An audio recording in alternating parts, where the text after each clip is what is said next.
With this feeling I can leave. I'm working and I'm dreaming. Will you dare to give it all up and walk by my side?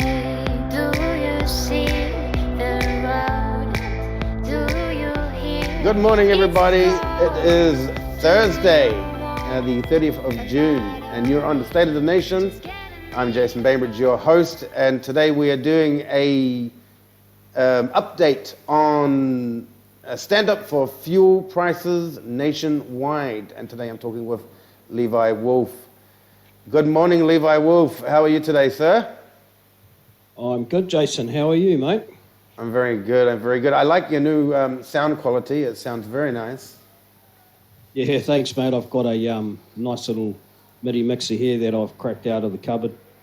Considering the last couple of lives that we've had in the sound quality, I thought I'll just pull out my old Shaw imitation. Here's what's on the agenda today. Let's have a quick update of how we're going. What regions are now currently set up for these mini convoys this weekend? I think you have about 3 of them. I think you have at least 3 of them. I think there's 4 or 5 now. We've got a convoy coming from the Cape to Marsden or Whangarei, and then we've got a convoy coming from Auckland to Whangarei. And then we've got the car meet up down in West Auckland there at Westgate.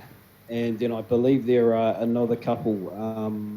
You'll have to get onto the Stand Up for Fuel Prices or Stand Up to Fuel Prices NZ Facebook page, and you'll find all the information you need on there. Yeah, that's right. We'll actually pull that up a little bit later, and then we'll just give everybody the link to that. But there is a whole series of events lined up on the event pages I've noticed yesterday. So you're looking really, really busy. And I see that there's this slightly amusing News Hub article that's come out. And one of the first things I've noticed about it is that they're blocking international readers from actually reading. So I was kind of wondering, is their news so bad that they don't want anyone else in the world to know what they're writing? Well, it doesn't surprise me, mate. I would say that anywhere around the world these days that the media, well, the complicit media are blocking out like international views on their news stories, because it works both ways, right? So you can't see what's happening over here and we can't see what's happening over there. And that way they can try to gain control of the narrative. Yes, well, thanks to a wonderful invention called the Onion, Tor, I've been able to unravel the story. So here we go. Here it is. It says convoy protesters plan to stand up to high fuel prices by filling up their cars and driving around New Zealand. I thought it was kind of comical, actually. The way it's kind of a bit of a sweet irony there. In some ways they're kind of making fun of the fact that they're complaining about fuel prices, but they're driving around. However, we spoke to the gentleman, Mr. Midu. What was this? Zef Midu the other day, and he said it was something like 0.00006% of total fuel of that New Zealand would consume to actually do a convoy. So it's very little, in fact, compared to the major catastrophe lying ahead, don't you think? Yeah, it's a pretty silly point, and it's a bit of a nitpicking point, in my opinion. Being involved in the transport industry, fuel is not a luxury to us. Fuel is a necessity. Everything runs on fuel. Our food production. I note the Greens are trying to get rid of single-use plastic bottles now. That's going to turn out real well at the rugby match. The reason they like the single-use plastic bottles is because you don't have smashed glass going on everywhere. But that's made out of oil. You know, there's so much in our economy and our society that's made out of oil that it's just unbelievable. I couldn't imagine a world where we didn't have oil. We're definitely not in that world now, and anybody that tries to push us into that world right now without replacing the technology is, in my opinion, frankly, quite dangerous. But in terms of back to the using your car to protest, well, look, we have to travel, right? That's right. We don't have any choice in the matter. We need to use fuel, and if we use some of it to, protest the government and the oil companies' latest moves, then I don't see anything ironic about that. I think it's just us doing what we do, and to be honest with you, I think I'd rather spend a little bit of disposable income doing that than perhaps being one of those people that spends $1.6 billion on takeaways, yeah? Yeah, that's right, yeah.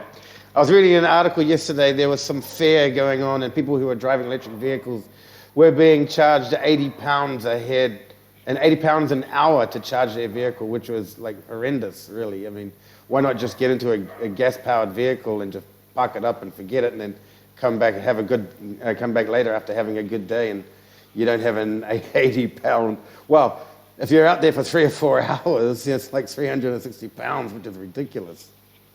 Well, this is going to happen because when you create scarcity with fuel oil, then people are going to start seeking alternatives, and those that can afford it are immediately going to go out and purchase electric cars. Good luck with that. In the next 6 months, every electric car in the country is going to be sold out, and they'll probably be ordered up ahead for the next 2 years to come. So then the strain's going to go on the national grid. The electric company is going to go, well, gee, this is fantastic. We're making money, but we haven't got capacity, so we're going to have to put the prices up. Yeah, continual price hike we can expect over the next 3 or 4 years. I don't see any stopping to this. I do wonder if they're really pushing people on purpose so they can actually get up and start fighting back with sticks and stones and real heavy ways. But I do believe that the process of raising the awareness among the population is by far more effective than a small group of guys going out there to axe it out with the United Nations Army. So without further ado, let's get into this article here. Let me just pull that across, pull that back. Okay, let's go ahead and just dig into this and read into it. Okay, so here we are. I'm on the page again. So, convoy protesters plan to stand up to high fuel prices by filling up their cars and driving around New Zealand. And lovely picture of a nozzle there, gas nozzle. Okay, so the credit line under this says the cost of petrol has risen to over $3 per litre this year, which is true.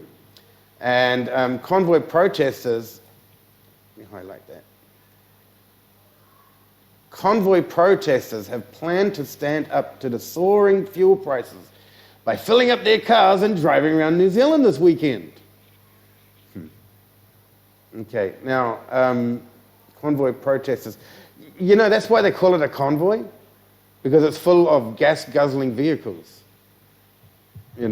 So it is absolutely not ironic at all that convoy would use vehicles and that are powered by gasoline. Not at all. Well, this is exactly what I said to somebody on this exact page that they're referring to, is that, a convoy is not a protest. A convoy is just people moving together in their vehicles. And they've zeroed in on the convoy aspect of it, but the convoy within itself is not the protest. Yeah, that's right. Yeah, the convoy itself, the way I see it, what happened last time, it may have clogged up a bit of traffic. I think there was a gully I can't remember the name of it. There was a gully, transmission gully. That's it. Transmission gully was top to bottom, full of convoy vehicles, full of them. Although in some cases we can't see who are the non-participants and who are the participants, but It was just like packed out completely from top to bottom of Transmission Gully and probably exceeded both ends. So that was not the protest itself. People had a lot of fun actually coming out. They had a great amount of fun coming out, waving flags, supporting the country, supporting the cause, and people were really getting out there, and it puts chills up your spine that people came together and really had a strong feeling that this was not right. And I feel that wasn't a protest in itself. That was a coming out of people and saying to each other, looking at each other square in the eye and saying, yeah, I agree with you that we're on the wrong track and we need to change it. Yeah, well, the beautiful thing about a convoy is that it's like a snowball, right? So, the old cartoon, you start rolling a snowball down a hill, it starts out small and it gets bigger and bigger and bigger as it goes. And, that could happen, on any convoy anywhere. And that convoy to Wellington was fantastic. It was that was a situation where people had been, living under extreme duress for a long time, and then suddenly it was just like a ginormous boil popping, and and everybody spewed out of the woodwork. And people just saw the thing going past and said, "Stuff this! I'm getting in my car and I'm going." And that's one of the beautiful things about a convoy is just a group of people, and it builds momentum, and as you roll it can get bigger and bigger. Yeah, people get excited. People get excited when they want to participate, and they want to. This is the thing about communities. Communities are not supposed to be divided or told to stay home and live in your house and don't talk to your neighbor, don't touch your neighbor. That is an alien thing, to be honest. It's quite alien to what humans are. Humans are very social, very interactive, and kinship is very important. Absolutely very important. Let's go back real quick. So continuing on, while it is no secret that fuel prices have been rising this year, some Kiwis fed up with the pain at the pump are planning to take to the roads on Sunday to protest the fuel prices. So, okay, that's fair enough. Okay. So here we go, a poster, and this poster popped up, I think the first time I saw this poster was yesterday, I think. And actually there are several of these posters now. So a poster circulating, there's a link to it, and I don't know where that link goes. It goes to a Facebook page. And it says, "Enough is enough, we deserve better." And that's absolutely the poster I saw yesterday. And it says, "Start your engines, get ready to roll," it continues. Yep, that's definitely sounding like the poster that I saw yesterday. "Stand up to fuel prices New Zealand-wide." And yep, we're sounding pretty familiar here. So people on social media have noticed the irony of the post, pointing out that the protest against fuel prices involves buying a lot of fuel. I don't. Wait a minute. Let me think about that. Truck, car equals fuel. I think they might be right. What do you think? Well, yeah, it can involve buying a lot of fuel. It's not the be all end all. You could chip in. A car's got 5 seats in it. Yep. You can 5 years can pile in there, and you can all chuck in $40 each. And next minute you've got $200 to spend. You can make a lot of noise with $200 going around here, there, and everywhere, can't you? Yep, absolutely. And it is our right as a sovereign human being to be able to go and buy the resources that we require, including cars, vehicles. We don't necessarily have to buy electric if we don't want to. We're quite happy to make our own decision. And we have to go to the gas station and fill up anyway. So, sometimes I find that the level of media now, specifically in New Zealand, is really aimed at grade 1 primary school students. But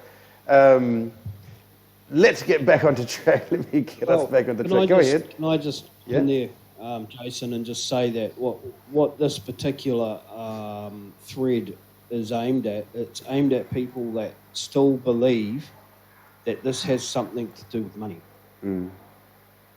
They're still on the page where they think that, it's these It's these greedy oil companies that are going to, doing this to make make money hand over fist, and they've got the politicians in their pocket, and they've corrupted the politicians. Well, look, I don't deny either one of those things. I don't deny that the greedy oil companies are out to make as much money as they can, and I don't deny that the politicians are corrupt. But what I do need people to understand is that the reason this is happening is because of the Paris Accord, and it's happening because of the zero carbon emissions by 2050. The year. Now, that's why they are doing this. There's no other reason why they shut down Marsden Point. It's simply because they are following their political ideologies. Now, we as a nation, we need to get together and we need to ask, do we all agree with this? Yeah, that's right. Does the majority of New Zealand agree with this decision? Do these politicians speak for the whole nation? Now, I would posit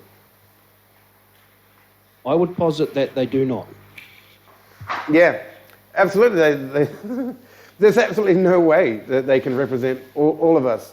The Paris Accord, the Green Agenda, decarbonisation by 2050.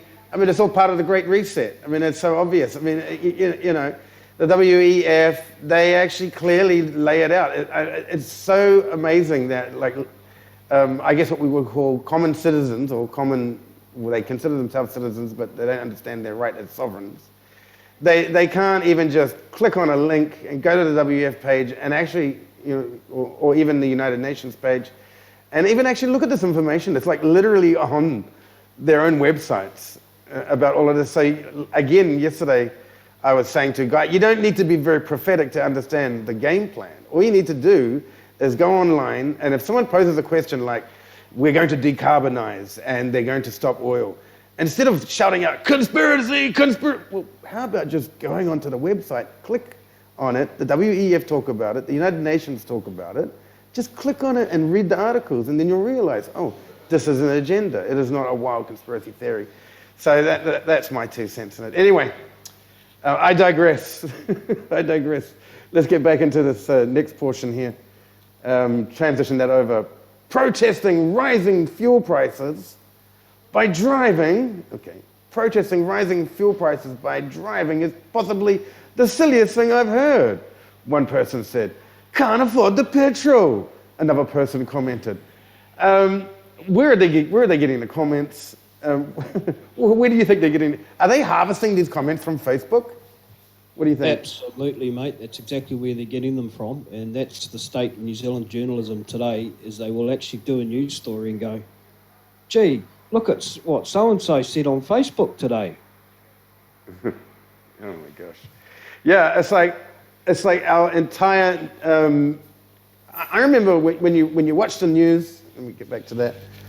I remember when you watch the news, you got your nightly fill, and they'd do direct interviews with people, and they would quote them, but they would get permission. They didn't say, Mr. X tweeted this today, and Mr. X posted this on LinkedIn, and Mrs. X Facebook posts this opinion. It's like now everything is so social media driven, and it's kind of wild because any troll can jump on these pages and just make random comments that either for or from, and they remain anonymous because they can create anonymous accounts.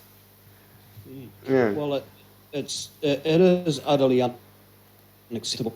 And, in terms of investigative journalism, just opening Facebook and looking at some comment somebody made, well, it's tantamount to just pure gossip. And there's no substance to it whatsoever. Yeah. There's no meaningful investigative journalism at all. Nothing at all. So I'll just transition back into it and we'll carry on. Okay. All right. So, however, this keeps popping up there. It seems to work well from the bottom. However, one of the protest supporters said, while they can see the irony, they said gathering in a large group and making noise is the best way to gain attention, and encourages anyone to do whatever they can to support. This sounds wildly similar to what you were saying the other day. It's actually from the bottom part of it, whatever they can to support is verbatim as to what you said.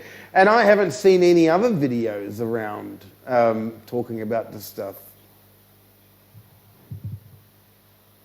Well, I mean, that's entirely possible, or it could... That's not in quotation marks, is it? No, it's not a quotation mark. No, no, they're halves. Well, it's interesting how they're targeting poor old Zeb Jackson. You know, actually, you know, for a while there was really one go-to streamer, and that was a lady called Chantel Baker.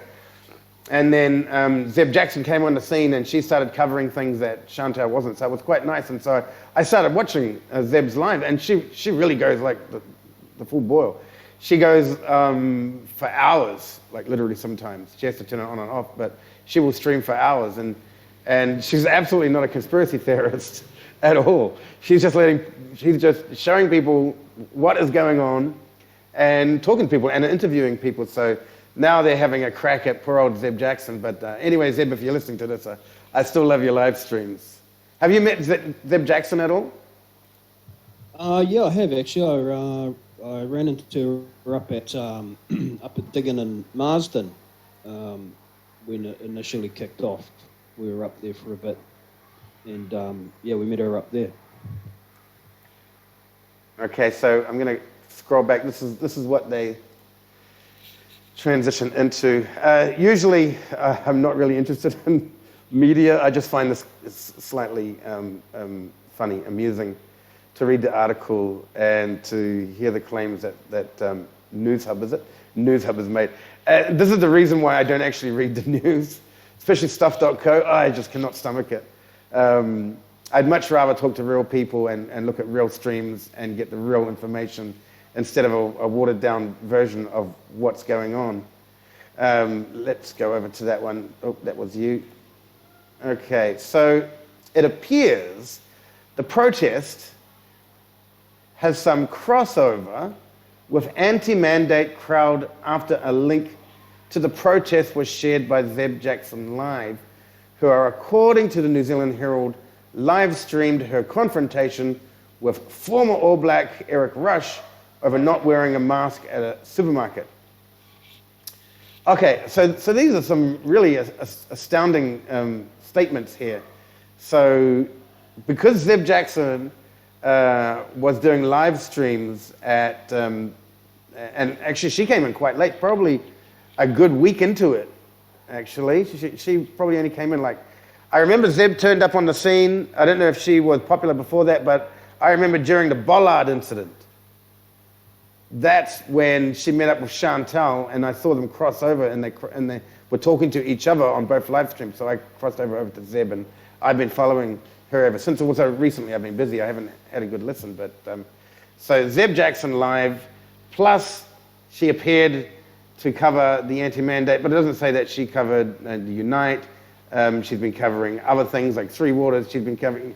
They have to prop up the anti-mandate crowd in this one. Yes. Yeah. So what I see here is they're starting to do what you might want to try and term as a guilt by association type move, where they're going, Zeb was at the protests and she had a run-in with Eric Rush because she wasn't wearing a mask, so therefore she's a crazy protesting anti-vaxxer, and so there's a bit of a crossover, and this is what they do, and then they're going to try to start, tarring anybody that stands up against fuel prices as a raving mad, maskophobic anti-vaxxer who shouldn't be listened to because they're conspiracy nutcases. They do this every time. Every time there's a protest issue against this government, the propaganda department comes out, starts calling people crazy anti-vaxxers and anti-science, anti-masks, anti-this, anti-that. They're all nuts. They've just broken up the Mahunga Bay occupation down in Wellington there. Yes, I saw the video, this morning, The way that the media is portraying that is that they were I think the Mayor of Wellington called them the last of the rats from the protest. He was quoted as calling them rats. And they're going on about, they're leftover protesters from Wellington, rah-de-rah-de-rah, but not one mention of the fact that that was a Shelley Bay issue, that they were protesting the sale of Shelley Bay by the Iwi Trust down there. You know, they were not just some protesters, refugees left over from Wellington. They were there with a very clear kaupapa. And, you know, they had an issue and they deserved to have their voice heard, but the media, being complicit with the government and those corporate iwis down there, have just rolled straight over the top of them and done a real number on them. And this is what they do. You know, they just tar everybody with a conspiracy, crazy, anti-vax label, and then they just proceed to start basically defaming people. Yeah, that's right. They start creating hit pieces on people. This is how Hollywood works. You know, when you get to a certain level of life, you know, let's use Hollywood. When you get to celebrity status, or you get to somebody with a voice and that has influence, when that influence becomes too strong and too difficult to counter narrate, the last remaining tool is to just launch hit pieces on them. Yeah, and then as we saw at Parliament, now we've seen it at Mahanga Bay, in they roll with the jackboot tyrannical police state army, the private army of the government tyrannical dictator, with their bulldozers, arrest people, pepper spray people, and just rip, shit and bust. I actually shared a movie last night. It's the original, I think it was 1988 or 1986. The movie They Live, where the guy wears the glasses and he can finally see that there are good people, and then there are these sort of hollow, soulless type people that are, and most of them are pursuing money, pursuing power, pursuing to enrich themselves. So, you know, and I haven't seen that movie for years, but it's referenced a lot in videos by the Truth Movement. And actually, I forgot that the movie starts out like that. It starts out with them sending in the bully boys with their bulldozer to break up a homeless squatter, squalor, yeah, to break up an area where homeless people that have been, you know, made homeless by the state, and the church across the street is preparing meals for them and helping them, and then they're all arrested, and the place is trashed, and the organizers are beaten up, you know, around the corner. It's just like, this sounds really familiar. It sounds very prophetic. In this case, I would say it is very prophetic and a taste of things to come. Yeah, well, 1984, isn't it? Is that the name of the movie, or? It was called They Live. Oh, They Live, that's right. Yeah, Yes. Sorry, 1984 was the book, wasn't it? Yeah, 1984 with George Orwell, yeah. Yeah, that was a fantastic movie, and I really hope someone does a remake of it, because it would be really cool with modern CGI technology. Imagine that. But, you know, that was about, you know, the majority of the population was actually blinded. They were deceived. And there were some that could see, and then there were some that knew, but they had entered into an unholy alliance with these alien or demonic type creatures or whatever they were, you know. So there were various states of existence, and that's very much how we are today, I do believe. You know, some people will just listen to the lies and the deception that come out of places like Parliament and through mainstream media, and they'll just buy it and they won't question it. And then when somebody comes along and tries to tell them something different, it upsets their apple cart. And then you have that cognitive dissonance, and they will either stop listening to you or they'll actually get angry at you. And if you keep it up, then some of them might even attack you, which, you know, quite often happens, unfortunately. But, you know, when all said and when all said and done, the final whistle blows and that final curtain comes down, you just have to ask yourself in your heart, what side of history do I want to be on? We're not on this earth for a long amount of time, but we're here for a short time. And, what we do here, it reverberates throughout eternity. That's right. That's right. So, just going back a second here. On the screen now, I've just popped up on the screen. I've just realized this is the actual poster. There were several posters, but this is the poster that I showed on my podcast yesterday with Guy. I was actually interviewing Guy Nuns yesterday. And this is actually the same poster that I actually was talking about. So they've specifically gone with Wellington to live in. I guess they went with Wellington because of Parliament, right? I guess they could have chosen Marsden, or they could have chosen New Plymouth or Wanganui, but they specifically went with Wellington to live in because of, I guess, the geographic location of Parliament there. You think so? Yeah, no, I think, it's not far. It's not far from Wellington.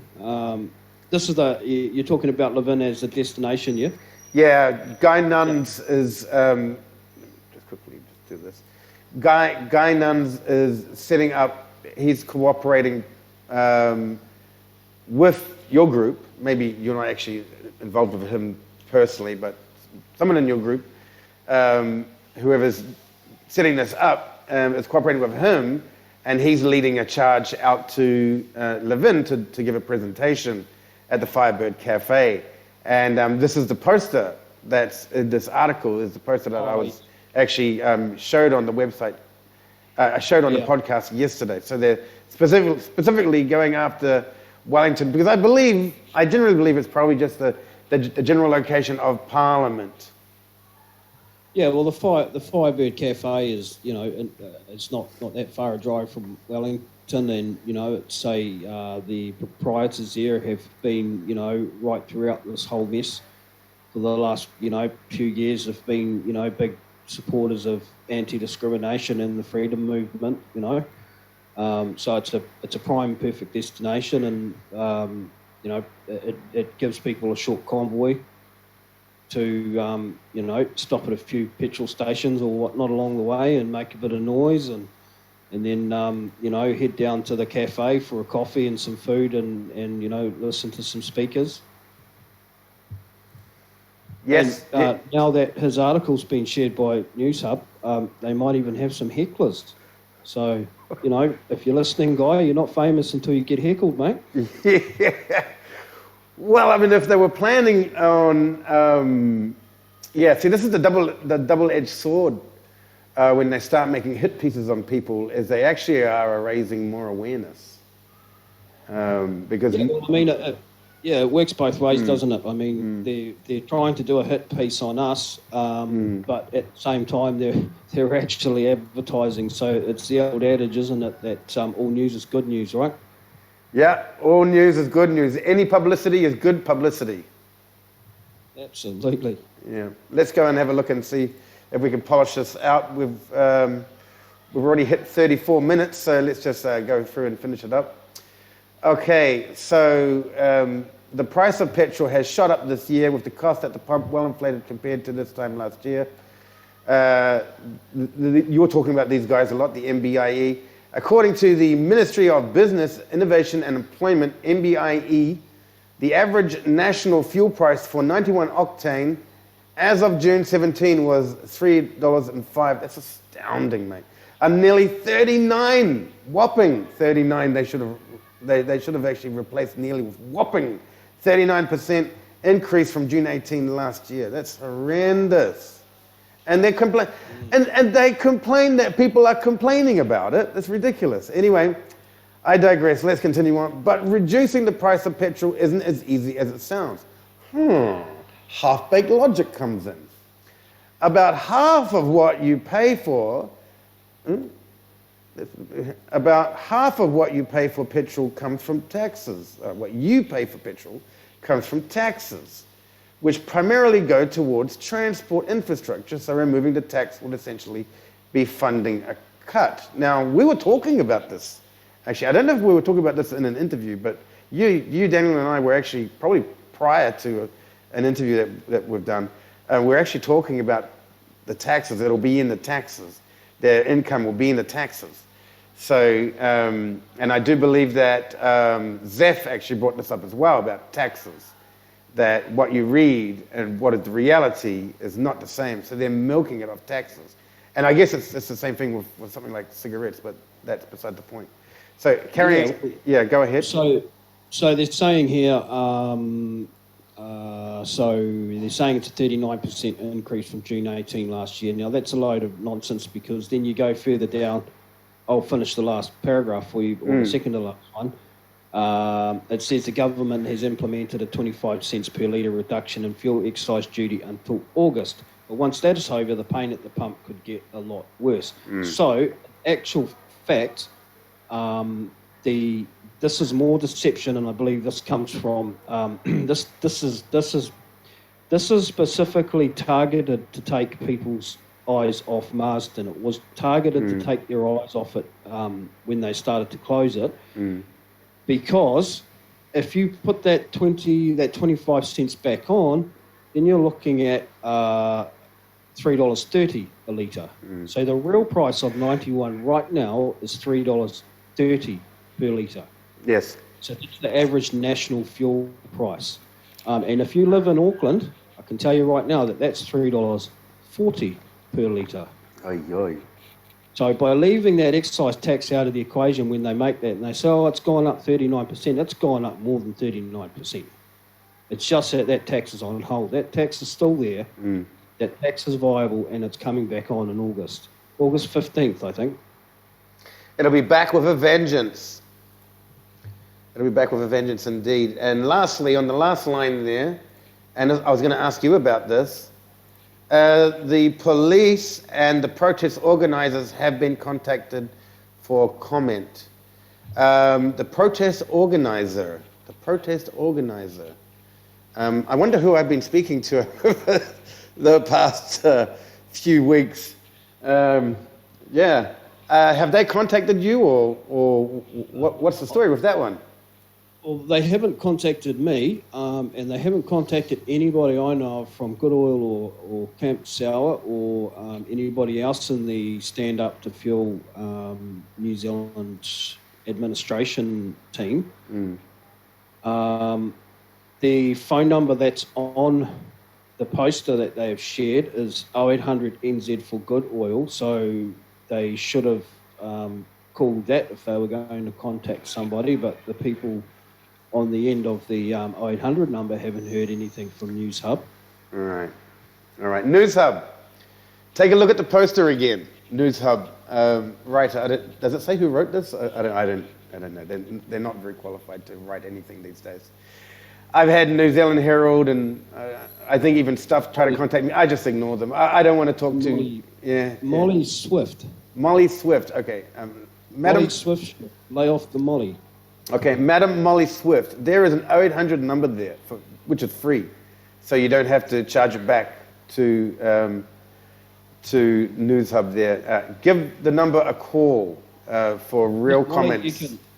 You can call it from your cell phone, even if you don't have credit. Yeah. So I was just giving the 800 number a call, Molly. There you go. Hate to do your investigative journalism work for you, Molly, but the answer's right there. And perhaps News Hub might want to stop harvesting random comments or even placing comments there and placing words in people's mouths and trying the art of redirection away from the real issue, which is that the government has created, in conjunction with the corporations, a major crisis in energy, which is about to thump you over the head if it's not doing that already. It's coming, $3.50 a litre, and that's just with, this thing's only just gotten out of the gate. Yep.